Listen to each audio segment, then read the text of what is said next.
નમસ્કાર વિદ્યાર્થી મિત્રો, ધોરણ 10 વિષય ગણિત પ્રકરણ 6 ત્રિકોણની અંદર આપણે અત્યાર સુધી થિયરી સમજ્યા ટોપિક 1ની અંદર, અને તે થિયરી આધારિત એક પ્રકારના દાખલા હજી આપણે ભણી ગયા છીએ કે જેમાં તમને બે ત્રિકોણ વચ્ચેની સંગતતા આપેલી હોય અને તે બે ત્રિકોણ વચ્ચેના કોઈ બાજુના માપ કે પરિમિતિ આધારિત માપ શોધવાના હોય તો કઈ રીતે તેનો ગુણોત્તર લેવો તે. હવે આજે આપણો પીરિયડનો 5મો દિવસ છે. 5મા દિવસની અંદર આપણે બીજો જે પોઈન્ટ ભણ્યા હતા દાખલાનો, થિયરીનો, એ બીજા પોઈન્ટ ઉપર આધારિત અને ત્રીજા પોઈન્ટ ઉપર આધારિત આપણે દાખલા ભણવાના છે. બીજો પોઈન્ટ અને ત્રીજો પોઈન્ટ કયો હતો એ હું તમને સમજાવી દઉં છું થિયરી બતાવીને એની સ્ક્રીન ઉપર. ઓકે, બીજો પોઈન્ટ આપણો આ હતો જે બીજા દિવસમાં હતો. ત્રિકોણ એબીસીની કોઈ પણ એક બાજુને સમાંતર કોઈ એક રેખા દોરેલી આવશે અથવા દોરવામાં આવશે સૂચના પ્રમાણે, અને તે રેખા અન્ય બે બાજુઓને બે ભિન્ન બિંદુમાં છેદતી હશે. તો તમારે અહીંયા હવે આ પ્રકારના ગુણોત્તર લેવાના આવશે: મોટી છેદમાં નાની અથવા નાની છેદમાં મોટી અથવા નાની છેદમાં નાની. બરાબર, નાની મોટીનો ગુણોત્તર અથવા નાની નાનીનો ગુણોત્તર લેવાનો છે. મોટી મોટીનો ગુણોત્તર ક્યારેય લેવાનો નથી. જો નીચે નોંધ કરી છે, મોટી મોટીનો ગુણોત્તર ક્યારેય લેવાનો નથી. જમણી બાજુની સાથે જમણી બાજુ અને ડાબી બાજુ સાથે ડાબી બાજુ, નીચેની બાજુ સાથે નીચેની બાજુ, નાની મોટી એ પ્રમાણે તમે ગુણોત્તર લઈ શકશો.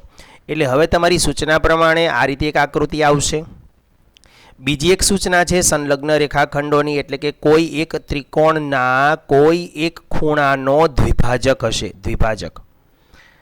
તો એમાં આ પ્રકારે આકૃતિ આવશે. એમાં ડાબી બાજુની એબી મોટી સાથે એ જ ડાબી બાજુનો બીડી લઈ લેવાનો છે, કાં તો એસીના છેદમાં ડીસી લઈ લેવાનો છે. બરાબર, અથવા તમે જો આ બાજુનો નાનો પહેલાં પસંદ કરશો ને બીડી, તો બીડીના છેદમાં એબી આવશે તો ડીસીના છેદમાં એસી આવશે. બરાબર, એનું ઉલટું પ્રમાણ જે લખ્યું છે, મોટી નાની અથવા નાની મોટીનો ગુણોત્તર લેવાનો રહેશે.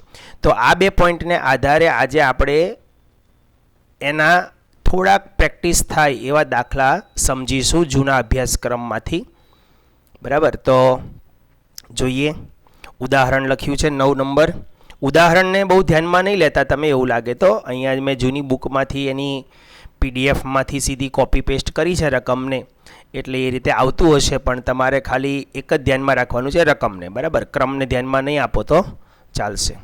તો આકૃતિ 6.13માં એલ સમાંતર એબી આપેલો છે. જો અહીંયા એબી અહીંયા છે ને આ એલ છે, તો આ આપણી આકૃતિ, મતલબ થિયરી આપણે જે ભણ્યા છે ને એ પ્રમાણે આ આકૃતિ નથી. આપણે થિયરીમાં આવું ભણ્યા છીએ કે તમારો એક ત્રિકોણ હોય, તમારે જે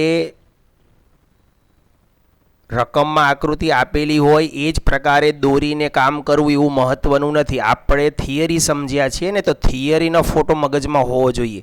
થિયરીના ફોટામાં આડો રેખાખંડ, આડી રેખા જે દોરી હતી એ કોને દોરી હતી? આ નીચેનાને આડી દોરી હતી, એટલે આપણે આમ જ દોરી દેવાની.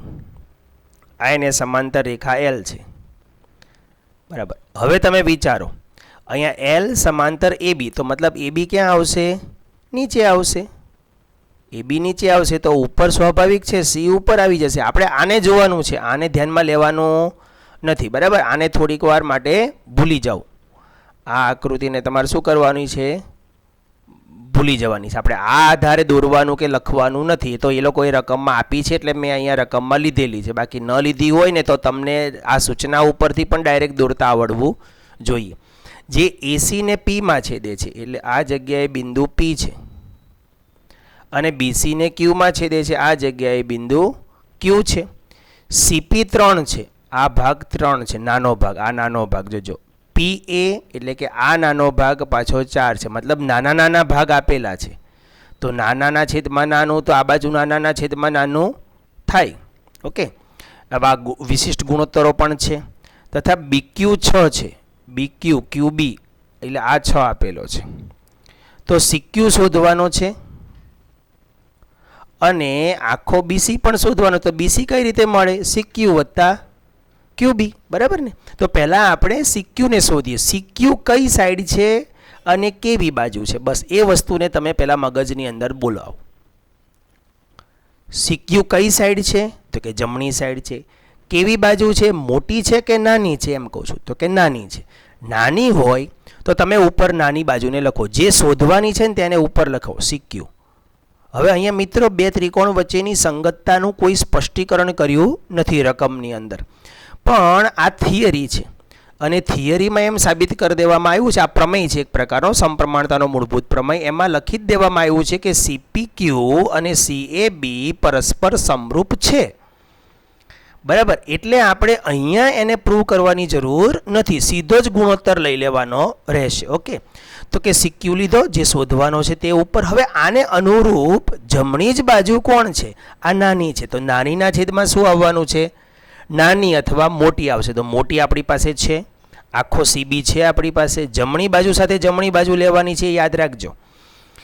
તો CQ નાની છે તો એ તરફની નાની છે QB છે, એ તરફની મોટી છે CB નથી. કોઈ પણ એક એવું લખો કે જે આપેલું હોય. તો અહીંયા આપણે QB લખીશું, બરાબર.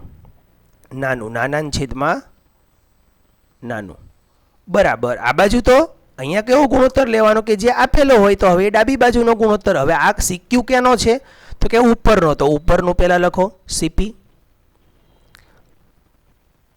અને નીચે લખો PA. ચાલો કિંમતો મૂકો. CQની કિંમત કેટલી છે શોધવાની છે? પહેલું શોધવાનું આવશે એટલે એને તમારે ખસેડવાનો વારો નહીં આવે.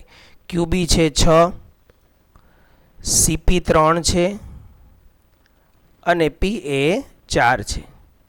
માટે CQ ઇઝ ઇક્વલ ટુ 6 ગુણ્યા 3 છેદમાં 4, બરાબર. માટે CQ ઇઝ ઇક્વલ ટુ છેદ ઉડાડો, 2 દુ 4, 3 દુ 6, 3 તરી 9, 9ના છેદમાં 2 એટલે 4.5 સેમીમીટર લખેલું છે ક્યાંય?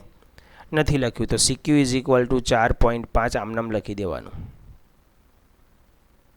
ઓકે, હવે તમને શું પૂછ્યું છે? BC. તો BC એટલે શું છે? તો કે CQ વત્તા QB છે ને, તો બંનેનો સરવાળો કરી દો. હવે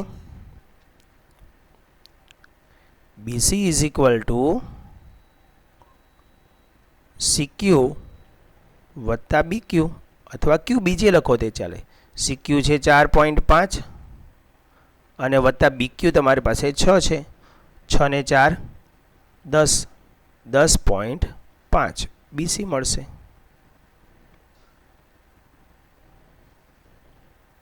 ઓકે, ત્યારબાદ ઉદાહરણ નંબર 10 જુઓ. ઉદાહરણ 10 બીજો પોઈન્ટ છે. જો ખૂણા બીનો દ્વિભાજક, દ્વિભાજક આવે ને એટલે તમને સંલગ્ન રેખાખંડો મળશે, બરાબર. તો એની આકૃતિ દોરીએ આપણે. આ રીતે એક ત્રિકોણ છે. ત્રિકોણ કયા ખૂણાનો દ્વિભાજક છે? બીનો. તો જેનો દ્વિભાજક હોય ને એને ઉપર રાખવાનો છે. એ જ રીતે આમાં જેને સમાંતર હોય ને એને નીચે રાખવાની છે. જે રેખાને સમાંતર આપે એને નીચે રાખવાની છે. જે ખૂણાનો દ્વિભાજક હોય એ ખૂણાને ઉપર રાખવાનો છે. તો તમે આ બાજુ A ને C કોઈ પણ લખી શકો. તો આ બાજુ C આવશે. હવે ખૂણા બીનો દ્વિભાજક એટલે દ્વિભાજક આ રીતે આવશે. આમ જોજો, ખૂણાનો દ્વિભાજક છે એટલે અહીંયા બે સરખા ભાગ થાય છે. આ રેખાખંડનું સરખા ભાગ થતા નથી. AC ને D માં છેદે છે એટલે આ બિંદુ તમારું કયું થઈ જશે? બિંદુ D. તો આ AB નો સંલગ્ન રેખાખંડ કોણ થઈ ગયો? AD. અને BC નો સંલગ્ન રેખાખંડ કોણ થઈ ગયો? DC. હવે AD છેદમાં DC બરાબર 3/4 એટલે કે AD નું માપ 3 આપેલું છે એમ સમજો ને, 3x લઈ લો. અને DC નું માપ 4 એટલે કે 4x થયું. અને AB 7.5 આપેલો છે. તો BC શોધવાનો છે. હવે BC કઈ સાઈડ થઈ ગઈ? ડાબી બાજુ. તો અહીંયા પહેલાં લખી લઈએ આપણે. AD ના છેદમાં જે આપેલું છે લખીએ. DC ઇઝ ઇક્વલ ટુ 3ના છેદમાં 4. માટે AD જેમ DC બરાબર 3/4. માટે ધારો કે આ લખવું જરૂરી નથી પણ લખો તો ચાલે. AD is equal to 3x અને DC is equal to 4x ધાર લીધા. હવે તમારે જે ગુણોત્તર લેવાનો છે તે ગુણોત્તર લઈ લઈએ. હવે જે શોધવાનું છે ને હંમેશા ઉપર શોધવાનું છે આપણે ડાબી બાજુનો બીસી, સોરી જમણી બાજુનો બીસી, અને છેદમાં આવશે જમણી જ બાજુનો ટૂંકો મુદ્દો એક ડીસી. ટૂંકી બાજુ મતલબ મોટીના છેદમાં નાની, મોટીના છેદમાં મોટી લેવાની નથી, બરાબર, કારણ કે એ સાઈડ મોટી બીજી કોઈ છે નહીં. ઓકે, તો હવે અહીંયા બાજુમાં એવો ગુણોત્તર લેવાનો છે કે જે અહીંયા મોટી લીધી તો અહીંયા મોટી લેવાની છે, તો કોણ આવશે અહીંયા એ બી. આ ગુણોત્તર લેવામાં ભૂલ નહીં કરતા. મોટીના છેદમાં નાની લીધી તો મોટીના છેદમાં નાની જ પસંદ કરવાની છે. ઓકે, બીસીની કિંમત આપણે શોધવાની છે. ડીસીની કિંમત 4x છે, એબીની કિંમત 3x છે. અહીંયા એબીના છેદમાં એડી લખવાનો છે. આવી આપણે એક આગળના દાખલામાં પણ ભૂલ થઈ છે, હમણાં સુધરાવું છું. એક વિદ્યાર્થીનો ફોન હતો મારી ઉપર. એબીની કિંમત 7.5 છે,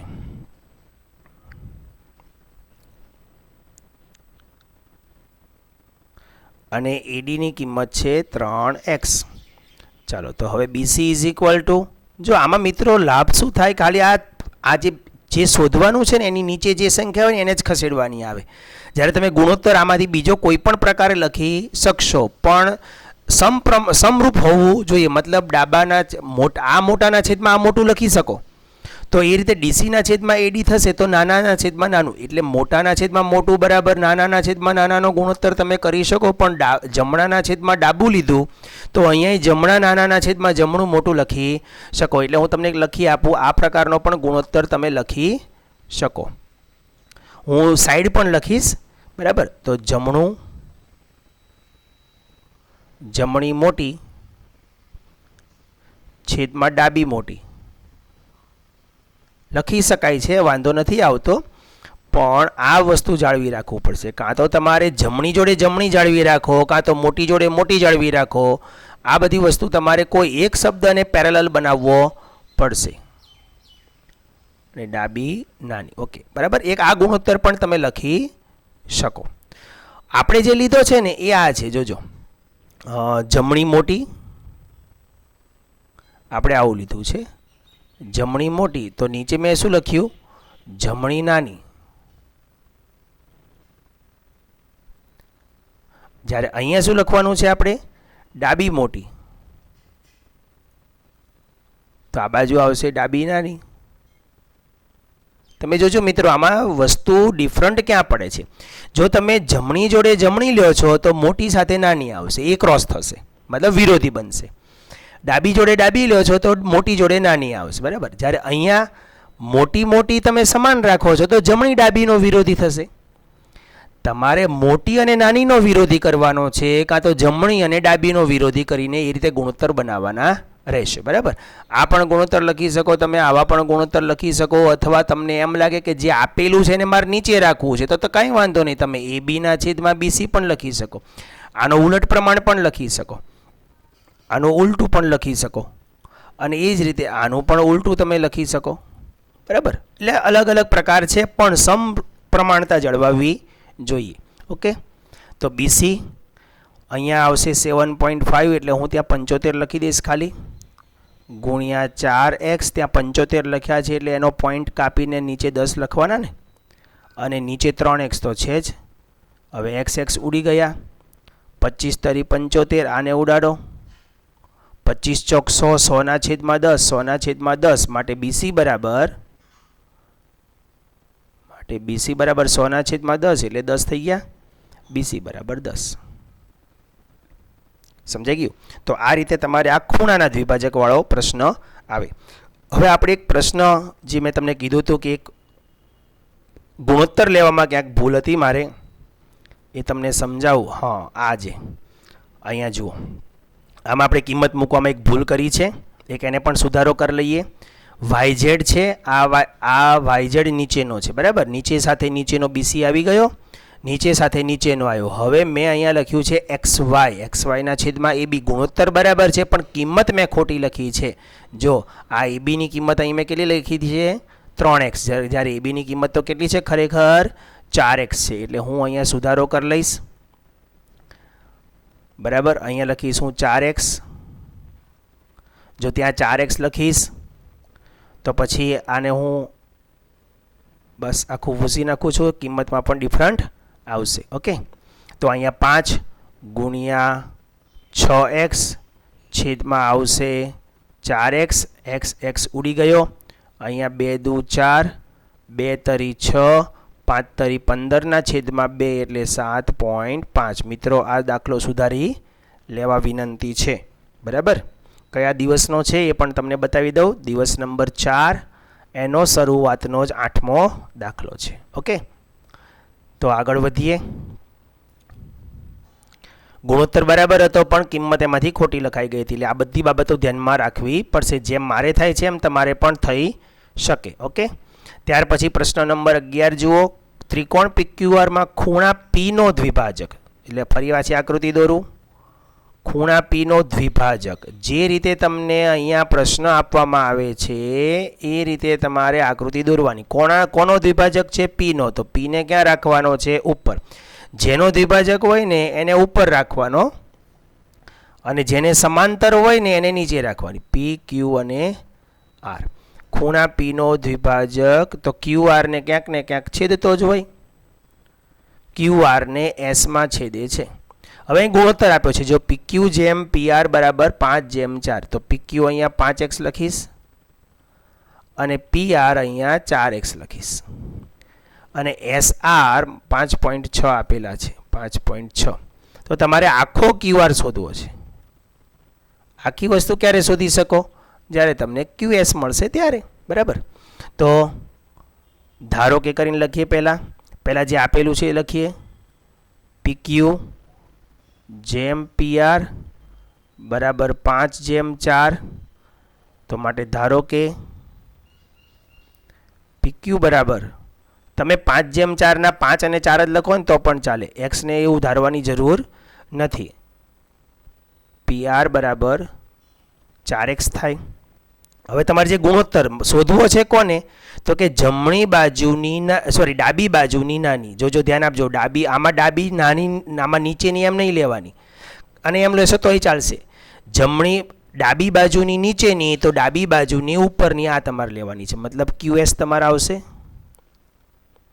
QS ના છેદમાં આ નાની આવી તો એ તરફની મોટી કોણ છે? PQ ઇઝ ઇક્વલ ટુ અહીંયા આવશે SR અને છેદમાં કોણ આવશે? PR. કિંમત મૂકો. QS ની કિંમત કેટલી છે શોધવાની છે આપણે. જે શોધવાનું છે એ ઉપર જ હશે. PR ની કિંમત 5x છે ઇઝ ઇક્વલ ટુ અહીંયા SR ની કિંમત 5.6 છે અને PR ની કિંમત 4x છે.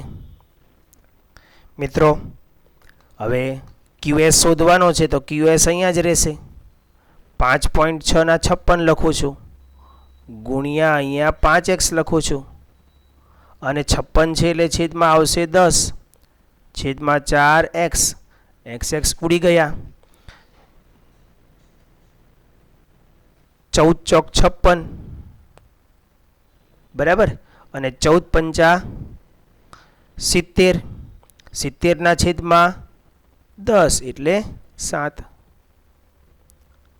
તો QS કેટલા આવશે?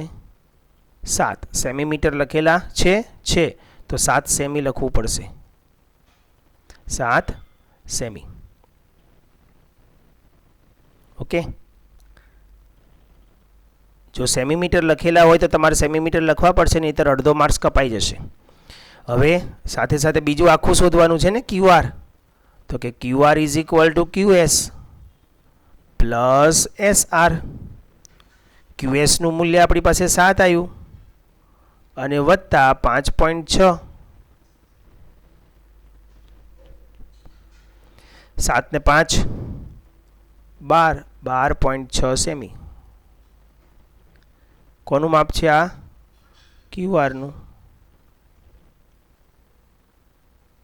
ઓકે, તો મિત્રો 6.2ની અંદર પણ એ જ રીતે છે બધું. આ પણ જૂના જ અભ્યાસક્રમનું છે, બરાબર. આ ફોર એક્સરસાઇઝ મતલબ કે રિવિઝન માટે અથવા વધારાના દાખલા છે. તો આ લખીશું હું અહીંયા વધારાનું સ્વાધ્યાય 6.2, બરાબર. આ ખાસ ધ્યાન રાખજો, આ વધારાનું છે, તમારા પાઠ્યપુસ્તકનું હજી બાકી રહેશે. તો આની અંદર પણ આ જ રીતે તમારે કામ કરવાનું છે. દરેક રકમ માટે અલગ અલગ આકૃતિ દોરીને કામ કરવાનું રહેશે, બરાબર. હોમવર્કમાં આપું છું બીસીને સમાંતર હોય એવી, મતલબ તમારે અહીંયા આકૃતિ દોરવાની આવશે. જેમ કે નંબર 1ની આકૃતિ દોરવાની અને એનો આખો દાખલો ગણી લેવાનો. આ નંબર 1, બરાબર. પ્રશ્ન 1નો નંબર 1 છે એટલે તમારે સૂચના પણ વ્યવસ્થિત આપવાની રહેશે. અહીંયા પ્રશ્ન 1 નીચે જ્યારે ગણતરી કરો ને ત્યારે તમારે આ લખવાનું પ્રશ્ન 1 નંબર 1. હવે એમાં કોને સમાંતર? બીસીને સમાંતર. તો આકૃતિ બધામાં એક સરખી આવશે. બીસી અને ઉપર આવશે એ અને એને સમાંતર દોરેલી એક રેખા આવશે એલ. હવે એના માપ તમને અલગ અલગ ખાલી આપવામાં આવશે. ઓકે. એબીને અને એસીને, એબીને ડીમાં છેદે છે તો આ જગ્યાએ બિંદુ આવશે ડી અને આ જગ્યાએ બિંદુ આવશે ઈ. કોષ્ટકમાં આપ્યા મુજબ ખાલી જગ્યા પૂરવાની. એડી 3.6 છે. તો જો દર વખતે આકૃતિમાં એડી નહીં હોય, એટલે જો તમે પ્રશ્ન 1 જુઓ, પ્રશ્ન 2 જુઓ, 3 જુઓ, આમાં ખાલી જગ્યાઓ છે પાછી, બરાબર. એટલે કઈ રીતે તમારે દર વખતે આકૃતિની અંદરની વિગત બદલાશે ને, મતલબ આ માપ એમ. તો આ 3.6, 2.4 એબીને શોધવાનો કીધો છે. ચાલો, તો એબીને શોધવો હોય તો શું કરશો? તો કે એડી વત્તા, તો પહેલો એક દાખલાની હિન્ટ આપી દઉં છું. તમારે એબી શોધવો છે તો એબી ઇઝ ઇક્વલ ટુ શું કરશો તમે? એડી વત્તા ડીબી કરશો એટલે તમને એબી મળી જશે. આમાં કાંઈ બહુ ગણતરી નથી. પણ એઈ શોધવો હોય તો બાજુની સાઈડ શોધવી હોય તો તમારે ગુણોત્તર લેવા પડશે ને. એમાં ઈસી આપેલો છે જો 1.8. તો હવે એઈ શોધવા માટે તમારે શું કરવાનું? તો કે એઈના છેદમાં, એઈ એટલે કઈ સાઈડ?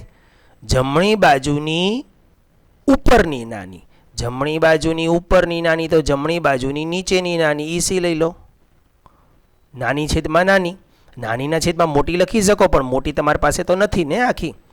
હવે એડીના છેદમાં અહીંયા શું લખશો? અહીંયા એડીના છેદમાં ડીબી લખશો, બરાબર. આની અંદર કિંમત મૂકો એટલે એઈની કિંમત તમને મળી જશે. અને એઈ મળી જાય પછી તમારે એસી શોધવો છે. તો એસી શોધવા માટે તમે શું કરશો?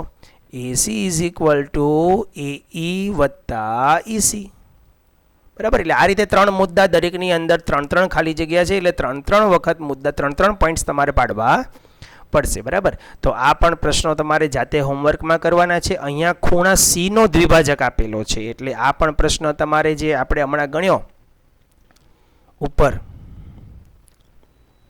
આની જેવા આવશે. પ્રશ્ન નંબર ઉદાહરણ નંબર 10 અને ઉદાહરણ નંબર 11ની જેમ પ્રશ્ન 2 કરવાનો છે. અને એમાં જે આ ગુણોત્તર આપેલો છે, જુઓ મિત્રો, આ જે ગુણોત્તર છે ને એને તમારે આ રીતે કરવાનો છે. એફના છેદમાં શું આવી જશે? એફબી. બાજુના છેદમાં બાજુ, તો આ બાજુ કોણ વધે? 3. 3ના છેદમાં 2 એટલે એફ તમારો કેટલો થઈ જશે? એફ તમારો 3x જેટલો થઈ જશે અને એફબી તમારો 2x જેટલો તમારે ધારવો પડશે. અને પછી એને આધારે એસી આપેલો છે, બીસી શોધવાનો છે. આમાં પણ તમારે 2 આકૃતિ, આની આકૃતિ અલગ, આની આકૃતિ અલગ દોરજો. અલગ દોરીને ભલે આકૃતિની સૂચના એક છે પણ કિંમતો બધાની અલગ અલગ રીતે આવે છે, શોધવાની પદ્ધતિ અલગ અલગ છે. એટલે તમારે 2 રકમ હોય તો ત્યારે બંનેની અલગ અલગ આકૃતિ દોરીને દાખલા ગણવાના રહેશે. અને પછી એ દાખલા તમારે મને ફોટા પાડીને મોકલવાના રહેશે. નેક્સ્ટ ટાઈમ જ્યારે હું ચોપડા ચેક કરવા મંગાવું ત્યારે તમારી પાસે એ બધું ગણેલું હોવું જોઈએ. ઓકે. તો આશા છે કે આજે જે દાખલા જે રીતના ગણ્યા છે તે તમને આવડી ગયા હશે.